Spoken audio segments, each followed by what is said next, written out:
So you're coming from pickleball, you're on the move. Oh Tell us yeah. where you're at. What are you up to? No, yeah, We and got I a was lot just to telling you talk about. before recording. Yeah? What's that? No, so Um, you're coming from this thing, you're on the move. For any of our listeners, along the Duke's in his car right sorry. No, yeah. So I'm in the car, about to be home, but basically I'm coming from where I teach pickleball at the Calabasas Pickleball Club, and I was telling you just before recording that it went really well today. I did an intro to pickleball class, and I had three students. One of them who had done my live ball sessions before, where I just feed the ball and they play little games, and it's really fun. right. But she had like problems with little stuff, and I was giving tips the whole time. And she's like, "Well, I feel like I need probably to spend time working on each thing, right?" And I'm like, "Well, you can come to have a private lesson, or you can come to my group lesson classes, which are called Intro to Pickleball." So she came. It was her and a young couple, and they all just like, I did drills with them that warmed them up, but also exposed things in their game that needed attention and for me to address it. And it's all just like golf, a golf lesson in the sense that in golf, you get a lesson, you work on the technical stuff, you practice in front of them, and then you have to go off on your own and practice stuff. Right. And then by practicing stuff, you expose even more like, oh, now I need to work on this. And you go back to the coach. It's the same type of stuff. And it should be the same in acting as well. It was that acting class that I did, John Rosenfeld. Um, and so I just worked on little stuff with them, had them warm up, and do all these new shots, had them learn the rules. But I don't spend too long on explaining anything. I try not to. And then we played the actual game of pickleball, which is, it can be so tough for people to learn the rules at first. And they had so much fun. And you see them just get so much better. So, yeah. Good shit, man. And speaking of pickleball, it is all the rage here in Hollywood, as many other parts of the world, but especially in Hollywood. And a particular individual who's obsessed with pickleball is Doug Ellen, creator of Entourage. He has a Big podcast time. out. I binged like all 7 episodes in one day. I was driving all around LA. You recommended it, and it is one of the best. I mean, he just started out. It sounds like he has another podcast that he was doing for a few years before, but because he references it. But this podcast in particular, the way he talks about everything, it is one of the best resources for anyone at any level of Yeah. Hollywood of having the right mentality around what this shit involves. And I love how real he is about it. I love how, like, here's an example. He talks about follow through in a way that I've never heard someone articulate it before. I've learned recently follow through is one of the most important things because we can stop ourselves and we can put the limit on ourselves by, like, we send someone a message or whatever, we ask for a favor, whatever, we don't get a response. That might not necessarily have anything to do with the project or us or our talent or whatever. And that's the default where most people go. And what I found more and more is, like, especially hearing this guy talk about his experience, like, follow through is absolutely imperative. My own experience, Yeah. I found, like, I follow up 2, 3 times and it doesn't bother people. People respect that shit. They see that you really believe in whatever you're trying to do and accomplish, and they know that that's what it takes because they've had to do it too to get it to their position. So just hearing his experience, at, like, he's a very accomplished guy. It's funny, he like puts himself down on certain things, like, he's been like chilling kind of for the last 10 years. He like acknowledges he could have cranked it up for like the last decade or whatever, but like just hearing what it takes when he is focused and 100% on it was so spot on. I could relate a lot. Yeah. I wonder why he's like really going in depth into some of his big breaks and kind of what inspired him starting out in Hollywood and stuff. Because the whole podcast that Doug Ellen does, it's called "Is This Something You Might Be Interested In?" which was a funny line in Entourage show that he made. And he he just rambles basically, and I don't know how he makes them. I actually know Doug Ellen personally now through pickleball really well. I'm sure he'll be on the pod at some point. Um, he's so funny. He's so down to Run earth. the pod. Uh, If he comes yeah, on, just hear how we friend of the talk. pod. Yeah. It's so wild. And I was listening to his other podcast back in the day, by the way, his Entourage podcast, and I heard that he was the big like Hollywood pickleball player guy. Right. And I told my dad, I'm like, Dad, I know your style. I know this guy Doug Ellen because I listened to his podcast. I bet you will be playing pickleball with him in about 6 months. And then Mm-hmm. it ended up being like 2 weeks, and he was playing with Oh, us. they're already playing together? You said, did they already play together? Yeah. Dude, have I not told? Not only have that, this was a year ago that happened, and I mean, me and Doug Ellen text individually, me and him all the No, time no, no. to play I know pickleball. you and him. I just didn't know that like your dad and him were playing too. That's funny. Oh, copy that, copy that. Oh no, no, no, yeah, it met through my dad. Got you. Nepotism, we'll Yeah. take it. Hey, Nepo baby. One way to do it. Um, that being said, yeah, highly recommend, man. The guy is so funny, and he goes into kind of the serendipity, the coincidences that have to happen for his stuff that got off the ground, and people already that inspired him and put so much faith in him, but then also pulled out the rug from underneath him. And The thing that I he's most like about hearing him talk though is he's so genuine. He's so authentic about everything. And someone at that level who's like had very that blunt, very that's blunt. very blunt, like to an almost extreme end. But Yeah, it's very it's just hearing him talk about stuff and like the things that he's been through and the ups and downs of trying to sustain any kind of career throughout this like shit show that is Hollywood. yeah, um everyone goes through that shit, and what I found, what it seems to be is like when you reach a certain level of success, you want to minimize and not talk about as much your struggles and what you're gone through, which is why I think us doing this podcast is such a huge thing.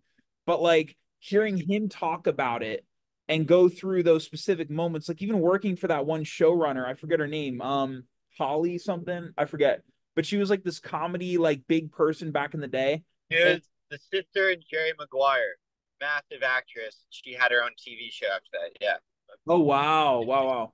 yeah, Yeah, yeah, yeah. so he was like a low level staffer on hers, and he got fired and he kind of told her off. And just hearing, yeah, just hearing him being so Even blunt. though she had said but first that he was like the funniest person she had met in Hollywood, and she said that his script was the only one that she read in a while that she didn't want to just rewrite the whole thing. Yeah, that's And huge. then at the end, once he pleaded to her to get Mhm. a job on her writing staff, and I think the show didn't do that well. And at the end, she said the same line. He heard her say the same line to someone else that, hey, your scripts are the only ones I don't want to rewrite. Thing I want to touch on quickly, and we'll go back to that amazing podcast, is I I'm working on a script now that this is the one script that I've gotten the most success on, the most leads on from management companies, production companies, all that kind of stuff. And I'm probably on the 10th revision of this one script. And before this, I'd maybe written like 8 scripts, and maybe at like the extreme end was like a couple of revisions, but I've never actually taken the time to like look at this one thing, get so much feedback, continuously like try and improve this one thing, just going really deep on one project. Um, and I'm getting a sense of, I feel like it's making me a better writer. I'm getting a sense of what it actually takes in order to have something that has incredible commercial appeal.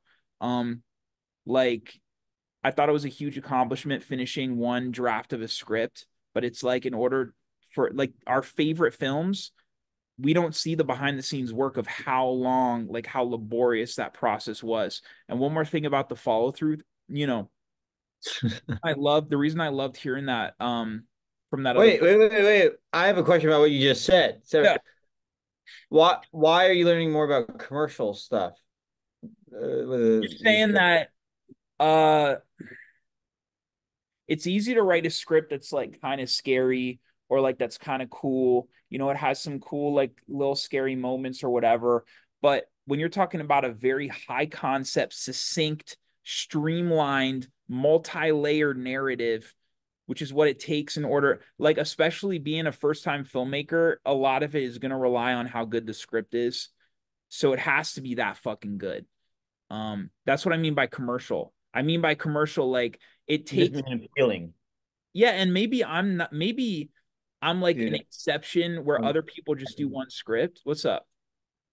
my dad's calling, and it's very important about tomorrow. I'm so sorry. Can I take Priorities, it? priorities. Look, I'm gonna stay on. You do your thing. I love it. Mute yourself, whatever. But I found that it is so important to go really deep on one thing because you don't know what your actual potential is gonna be. And it takes that many drafts.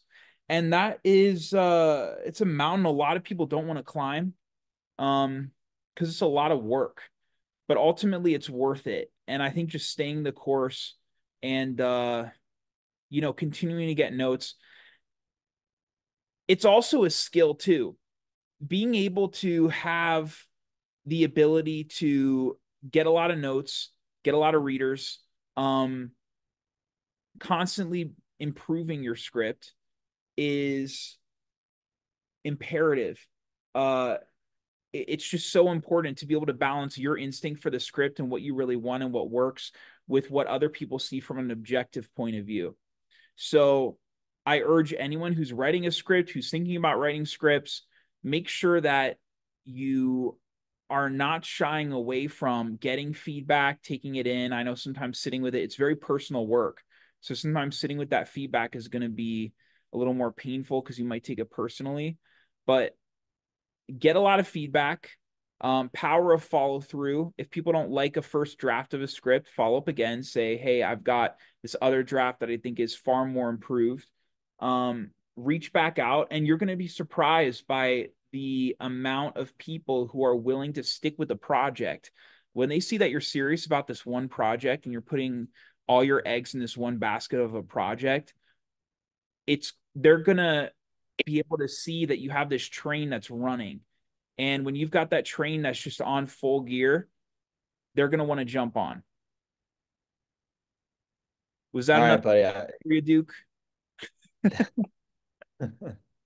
Well, what were you just going over? I'm so sorry. I'm back. Just talking about the importance of going deep on one project, getting a lot of feedback from a lot of people and follow through. And just knowing that you're building out your team, people will see you're really serious about the one project if you continuously are engaging in feedback and back and forth with people. That's how the thing I'm feeling this thing is becoming bigger than me because people are getting interested, it's starting to build up, and it's me staying focused on how can we make this better, how can we make it more commercial, more succinct. And look, if I need to go to a draft 2030 for that to happen, then I'm willing to do that. Yeah, I that's fascinating. On the other hand, so two things came to my mind. So first thing, I love looking when you come up with whether it's like a mental health recommendation or a life mantra or something. I like to apply it to things that aren't so obvious. Acting advice, even. I like to apply that. Like if I hear something from Tom Hardy about method acting, he actually just came out and said he's not a method actor. I like to apply the same stuff that he's saying is good to comedy. Oh, does it work in comedy? Does it work in horror films? Whatever. Just to root it around and anchor it in sometimes. And what you mentioned about doing a bunch of drafts and everything, making it more serious, of course that applies a lot of the times. Now, on my British show that I've done with my British writing partner, we've had so many drafts. We brought it to so many different people. It does not feel any further along to me than it Why did. why is that? You mean quality wise, the version that you read now, you feel like objectively isn't better than the first draft? I feel like there's more technical stuff that's better, and maybe stuff that like people will be like, oh yeah, these writers are further along than they were. But at the end of the day, I think also they're just gonna like it for the idea. And also we had just as much heat on it with like producers and stuff early on and people looking at it. And Mm. Dimitri's done some nice stuff bringing it to different people and everything. But my point is like a lot of that stuff of like getting people involved, getting this and that and everything. Also, like some if it doesn't get made, it doesn't get made. Um, that and that's the sad freaking part about it. But Well, I mean that what I'm hearing from you, and this is me taking a more optimistic approach, but like I do feel that if you're sticking your guns on a project to the point where you're so fucking committed and you're like, this needs to come out, then you're gonna find a way. I believe in that 100%. well, also I don't disagree, and I mean it says something about making something too. Like, I mean, you could still make it. We could still like figure out a way to make this pilot, and like you've made that feature film, Blood Brother, and everything. Like, so. Well, it's not completed, so I wouldn't consider it done, but yeah. But We didn't the make fact it, that but we the fact shot and stuff. the fact that you shot it is pretty far for one. And all right, so that's first thing is my point. Just to be the pessimist there, I suppose, because like Well, I mean, but even the way that you're describing the project, it doesn't you're not like enthused by it. I'm like not getting an energy from you that you have to do this thing. It's like a kind of a this is like a project I've worked on. Like it's, it's kind of cool, but it's not like a I'm like every day I'm thinking about this fucking thing. Like how can we get this thing off the ground? Like it's not that I was that way, and then you get to a point where it's just like because you it's feel too many drafts or what? no, you just feel like it's a point of timing. Like the product's there, it's been there. And so now it's like, okay, what can you do as far as like networking and getting in front of the right hands? Um, that being said, so that's the first, and that's not bad. That's just like, Well, I'm actually curious from a producing perspective, and yeah, I don't even need specifics, but like, um, when you're talking about like you're bringing it to people and you're like and they're reading it, like, what kind of response are you getting? Like, what's the temperature check? Are they super stoked about it? Like, why are you saying the product is yeah, there? How do you know that it's there? because people are super pumped on it. They're super Um, pumped on it. So then what's the disconnect? we just haven't gotten in front of people that are big enough to make it yet. Gotcha. Okay. Yeah, That's interesting. yeah, and like people have been close, and like a lot of actors and stuff are just like, oh my gosh, like this would be fun to see, and we had producers signed on to it that weren't really able to get it off the ground or anything. Yeah, it just feels like it's a lack of connections in that sense. Hmm. That's Um, interesting. And I would also be like if I were in your shoes, I would want to know about like I'd be curious about the UK tax credits and like what that ecosystem looks like because it's basically the United States is like the worst when it comes to having like no government assistance with films. It's like you have to find your financing like from every other source, but like you're able to tap into that. I don't know about the UK if that's like if the government would be involved in any kind of way. I love that you got your producer hat on, Yeah. finance your hat on, dare we say. My British writing partner is all over it, and yeah, he's trying to get it made in like a few different avenues and I'd stuff. be curious. Anyway, Do well, one more thing with that. Because I've been talking to distribution companies in other or distribution companies, yeah, in other countries. And I talked to this one in Canada, and they told me that because I asked them, I'm like, are there certain stars within Canada that like if you got them attached, they would pull more weight than America? And he was like, Quebec is like the one exception because apparently they like speak French. But I'd be curious if like in the UK, but he says it's most adjacent to the US. So like most of the stars from the US would translate over. And I'm curious if there are British specific talent that yeah, is a huge deal there specifically as opposed to anywhere else. we've thought that way for a long time. Try to get a huge British star attached. Yeah. So like, someone said early on, like Daniel Radcliffe. And Well, I to mean, me, he's like, like worldwide massive. yeah, or Barry Keoghan, the Irish kid Oh who's like yeah, yeah. stuff like that. But And then there's people on a smaller scale that would be great. Can't get to them.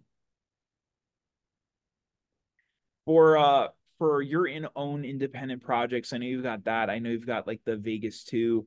I know you've got you're thinking about the what Teddy Roosevelt kind of thing. I don't know, you probably haven't worked on that, but like is there one out of everything, like from an independent perspective of like this could be cool? Is there one that is like first place of like that you're thinking about? Would it be this British show, or is there something else? Probably British show. I mean, yeah. In Duke of the Valley at one point I really wanted to get going, you know. We had a deadline article written on us. It was big. And Are you gonna yeah, drop it or no because of the PC stuff? no, I don't think so. Ooh, yeah. Yeah. Um yeah, anyway, I don't want to make it too big out of because bottom line, I do think it's time susceptible. I think it's a timing thing sometimes. I think sometimes you have to work on it as hard as you can to make something the best that it can be. That's a given. And you're doing that. And you have had the good fortune and good skills of getting stars attached and stuff. I don't know how, like, it's wild that you did it. It's So only because actors are emotional creatures, and if the material is there and you can get past, I mean, not always, because it sounds like you've reached out to some people too, and I've gotten passes directly from talent, but I've gotten cock blocked from reps more times than you like, probably like 50 times at this point, and I wasn't even trying like to go crazy about it, but those are clients that they have that I know if they saw this material, they would want to be a part of it. But because of whatever is going on there, I've just found that's a good approach. If you can circumvent in whatever way you can find around the reps and go straight to the talent, um, they're just emotional creatures. They want good material. yeah, no, I don't disagree. Um, anyway, and then the thing on follow through, gosh, I've never been so busy in my life. Now someone's else calling me, but it's fine. So the thing on follow through that Doug Ellen said, um, is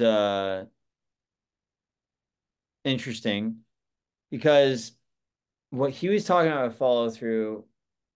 So you mentioned it kind of like, hey, following through on a project and doing due diligence and really like making it the best it could be. That, of course, is true. He was talking about lasting in the industry, as far as I can tell, and like not giving up. Most of his friends that started gave up after a little bit. And that is definitely something that I didn't give enough weight to when I started, and I've thought about giving up, and I think now it's actually pretty rational to give up in a lot of ways. But that being said, it's interesting to hear him say that he thinks people shouldn't give up because I see a lot of people that are in their 50s and stuff that didn't give up and they don't have much of a career, you know? Is that how do you feel about that? Well, Yeah, scary. It's scary that you could end scary. up like that. It is What? scary. I agree. I agree that it's scary. I agree. That being said, yeah, I mean, we've talked about this. I'm committed at this point. I'm full on. Yeah. I don't know. I don't have any of that. Like last year, you and I were talking a lot about like me trying out doing finance and doing acting on the side and stuff a little bit. And yeah, right now I'm like full into the creative stuff. I think like I'd be curious to because it's easy to say that this person is 50 years old and like they've tried the whole time and they like haven't been able to make it. But I feel like there must have been some kind of misstep. And like no one has the perfect trajectory of like getting to a certain point. And also I hope that you're not thinking of anyone specific that you're like close to or whatever. But No. I just feel like as we stay in this longer, as the intention remains strong, as the energy is focused, but also as you're going along with this like intense energy and you really want this thing, you really want this thing, you're working at it. It's like you also start to see certain patterns and things that work. And I just think if you want it bad enough, I don't think it would take until you're fucking 50. I really don't. if you're doing it right. Like I would want to pull back the hood of that car of whoever's 50 and like had nothing's happened for them. I think to this point, man, looking at your resume and what you've done, looking at my views and like the shit that I've got going on, we've we haven't been in the game that fucking long, even though it feels like fucking forever because we're really not that old, you know? So it's like it might seem like half of our lives, but really in the grand scheme of things, it's like we're just kind of getting started. We've done pretty fucking well. And I think it's just a matter of staying on the course, you know, Yeah. and continuously just like finding better strategies and ways of attacking this thing. Yeah, I did too. I did too. Anyway, what else is going on with you? Where are you right now? I'm at a fiance's parents' place. I've got jury duty. Why does everyone have jury duty right now? Do they? Hmm. Yeah, I was actually like selected for a jury. So I'm gonna be at that for like a week, which is a lot of fun. But uh but I On heard about trial? that show. I heard about that show Jury Duty. Have you seen that? Lost an episode, yeah. Is it funny? I didn't love it. Oh, okay. Well, that means I'll probably love it. So I'm gonna check that out. For some inspiration, yeah. Yep, I'm gonna check that out. Oh, want to talk about real quick, the fucking that movie Horizon, that like Western that what's his face is putting up. The guy from Costner. huh? Kevin Costner. Thank you. Yeah. He put up like 100 mil of his own money to get this thing off the ground. And it's like a 4-part movie. And this first part is 3 hours long. So it's like it's called The American Saga, which like talk about I mean some people Grandiose title. yeah, like some people could say it's you know, it's self-indulgent or whatever, but I just think it's fucking I think it's crazy ambitious to have that expensive, like big of a project, 4 films, like that's taking big swings. And the trailer, the cinematography looks great. So however the movie turns out, it's like it's still a huge accomplishment. And talk about longevity. That guy's been around for forever. Minette, my fiance's mom, she was kind of in the same like era as him, like as they were coming up and stuff.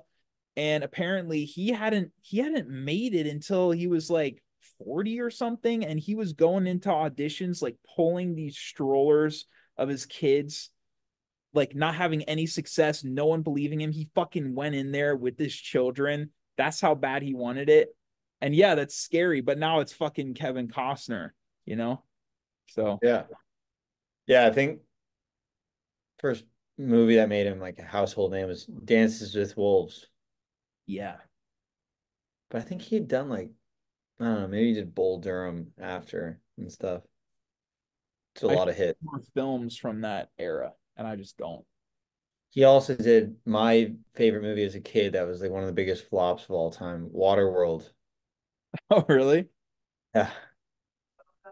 He plays a guy that like the planet floods in the future and he has to save the world. Damn, what a log line. Yeah, I'll take it. So you're in LA right now. What's the wait, real quick, what's the trial you're gonna do? Oh, we can't talk about it publicly. You know, I love when people say that. They literally like every time we leave the room, they're like, you cannot say any of the facts of the case, bro. It's really not even that exciting, bro. It's not I can say that it's not criminal. It's like a civil money thing. So it's like whatever. I wanted some if I'm going in there, I want something criminal. I want something like mass murderer type shit. But nah, not so. No, I don't believe you. What do you got going on this week? Uh, a lot of pickleball, a little What bit of about value. stand up? Where are you at with the stand up stuff? Are you working on your 5 minute? I haven't been able to work on it. I'm thinking about working on it. I just haven't been able, haven't done It was it. interesting hearing Doug talk about his stand up stuff and how he was starting to think about. You probably heard some stories. He's like started out with that stuff. Yeah. It's interesting how the both those things can intersect. Like you're into film and TV and doing the stand-up thing. It's pretty common. Yeah, it is. I found his story. I want to go back to it too. Really interesting. He said he lived in a house when he was first moved to LA, and there was like a girl next to him that lived next in the same house from New York, had a really thick New York accent, and she was so ambitious. Every morning, early in the morning, Yeah. following up with companies, trying to get a job, spelling out her name. And he's And like, shut up. he'd be like, shut the F up. And his mom would call him at 10 a.m. and be so freaked out that he was like just waking up because she'd be like, you're never gonna get a life. Like, what are you doing? And do you remember what he said his first break was? How he kind of got into the industry? I forget. So wild. He had good luck, man. Well, he had bad luck in one way too, but he had good luck. He took a class at UCLA Extension film. He did a short film, made it. That short film got freaking bought by like something crazy. Right. Yeah. And then he And then sold their short film, and then he sold like two independent features. yeah, so he had the classic trajectory of like the Sundance Film Festival, you get picked up and Mm-hmm. I mean, but it was never I mean, I know he probably had some confidence after all that stuff, but he makes it sound like, even when you do an entourage, it was tough. Like he said he developed it with the HBO execs. First of all, he only got in the room at HBO because Mark Wahlberg's name was on it, but she didn't mention how he got Mark Wahlberg attached. Good point. Um, and he said once they're at HBO, it was so cutthroat. Mm-hmm. First of all, they knew that they only had time in their slot for one show. And Right. he knew there was another show that got greenlit or like got uh yes for development. And that was a TV show by Richard Linklater, the director who had not done TV before that, and he was an iconic filmmaker. So they figured like, yeah, he's gonna do something great. So Doug was like, this is like a fool's errand. And then HBO execs came in to help him, and he said they pretty much weren't about it for 2 years. They were kind of like snobby. They were saying, this is not what we do at HBO. This is like the porno show, Hollywood vein. Mm-hmm. And he's like, next thing you know, he was like pulling teeth every step, trying to cast the people. He disagreed with them on Kevin Dillon. They didn't want to cast him. He thought it wasn't worth doing the show without him. Anyway. It's amazing hearing that because you just think of Entourage and you're like, oh yeah, this massive success. That's all anyone thinks. But that's probably every huge show that we know, like every film that blew up. It's like that line between whether something will happen or whether something won't is so thin. And it is shocking that he had fucking Mark Wahlberg connected and still he had to go through that year and a half of studio notes and for like free work basically. And it sounded like before Entourage, he was like broke. Like he was like this close. He said yeah, he was like taking the LSATs because to go back to law school. He made something big with David Schwimmer The or short. something. Maybe that was a short, but was it the same thing where he made something and it was testing through the roof so well that he literally got a movie deal from the reaction. And he said, he tried to point out in Entourage, book your next film before your first film comes out. And Right. he literally got asked to do like the biggest movie in Hollywood next. They asked him to direct it. I think it was The Heartbreak Kid, Uh-huh. a remake, which ended up being 5 years later with Ben Stiller and stuff. And I don't think it did that well, but he got asked to be the director for that. And he was literally out of nowhere. He'd only done a short film. And I don't think he signed on for it yet. And then his movie came out, the one that they were basing it off of, his success off of. And the movie came out, did horribly, horribly. And literally, there were people telling him, like, this isn't for you. Like, don't. So he was the hero one day, the bum the next day. And he almost went back to like law school. Fucking crazy. And then again, of course, the moment he's about to go to law school, just everything breaks loose. Like that's always the bottom of the barrel moments, and then shit takes off.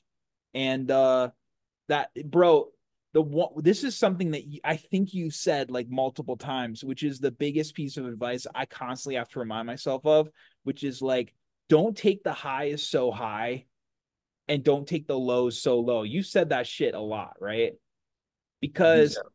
because it's never as good as it seems, and it's never as bad as it seems.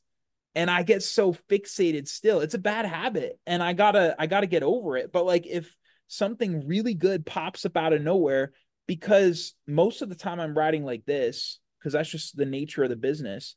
But when you get that spike, you're like, oh fuck yeah, like now everything's gonna take off. And that's never true. And then when shit starts going down, you think you got a meeting, you think you got to sign whatever, and then it tanks for whatever reason or it falls through, and then you're just like, oh god, now like I can never have a career. And it's also never that bad. It's like, just chill the fuck out. It's a journey. Just ride the wave. And everyone says the same thing. And like I think a part of it too is like not to not let the highs get high. Like you should feel high. The difference is to not fixate on being high because of one thing. It's like, Yep. oh, I want an Oscar. And like don't let that Oscar like take hold of you and be like, oh, I'm happy because I have it. Like you should celebrate life because we're blessed, we're fortunate, and I think we all deserve happiness and self-esteem because of just being human and being fortunate to have life to live. Like, you can be down on everything or you can be glass half full and try to be happy about everything. Mhm. And then look for the good in all things, like get psyched, get fired up. So the highs are good.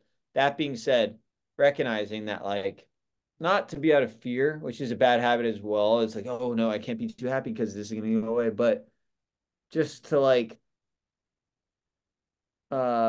still be in the moment, even when the high stuff happens, you Mhm. still have to be like ground yourself and be like, okay, I'm just gonna deal with what's right in front of me. I'm gonna be at peace and try to, have fun with the people in my life and try to be a good person and be a good dad, whatever.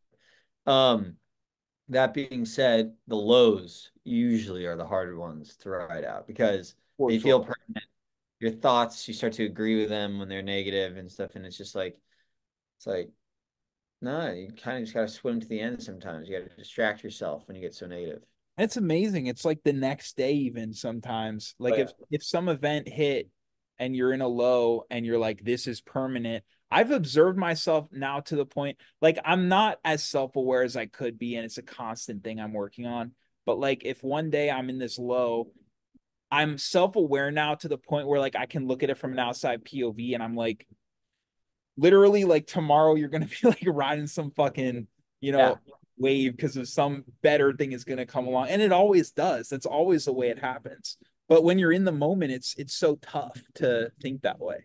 I was exhausted today all day and kind of found myself like just feeling a little negative, didn't feel like I had my mojo, and I just reminded myself like I'm like, well, just get through this. Like just Yeah. you don't have to, don't do anything, don't react when you feel that way. Yes. Just keep the status quo, business as usual, do it, just get through it because then of no doing other than it just naturally happening, something great will come. But and then also what was I gonna say? Well, you keep. Oh, it's so Oh, go ahead. wild. Wait, sorry. It's so wild how like, bro, like last week even like such great stuff happened. Like just great stuff. And you just forget about it so You quickly. do, That's bro. And we're logging this shit. So you can literally look at the last video and see the like fucking smile on your face, and you're like, what the fuck? yeah. Yeah. Literally. But I think it's good to like try to like I listened to a meditation from Vision Macchiani, I think is his name, 6 phase guided meditation. Hmm. And he says it's like there's one part of the 6 phase where it's like think of 3 great things that happen in your personal life, 3 great things that you're appreciative of in your personal life, etc. And he said, I love this part. It's like don't just name them to name them. Go through the feeling you felt when you got them. Try to put yourself in those shoes again. That's cool. So very cool. And I that does, recommend that on you. tricks the brain. What's that? I recommend looking it up on YouTube. That's a good Yeah, one. we'll do. It's like Conor McGregor, like really thinking of himself like winning that fucking thing and getting it's like the manifestation stuff too. It's you can trick the brain into if you've accomplished something in the past or there's a moment that you love that happened before, it's like if you really sit there and think of yourself, your brain doesn't know the fucking difference. Also, one last thing about the accomplishment stuff is like I think a lot of people are attracted to LA. Not saying this is either of us, right? Because it's not. But majority of people who come here, especially on the actor side, maybe they didn't have enough attention as a kid and they're looking for something else. They got this like bottomless like black hole in their heart that they're constantly trying to fill with all this shit. You think if you got this giant ass like abyss and then you win that Oscar and you throw that Oscar in the fucking black hole, you think all of a sudden like your life is gonna be just like peaches and cream? Like, nah, it doesn't work like that. It doesn't work like that. And it's like all of the work and the hard work, that's just something you got to keep in mind because even when you reach those incredible rare moments of success, it's not gonna do what a lot of people think it'll do for you. It's just not. A lot of it Yeah, is that's self-help stuff in general. That's not just for actors and stuff.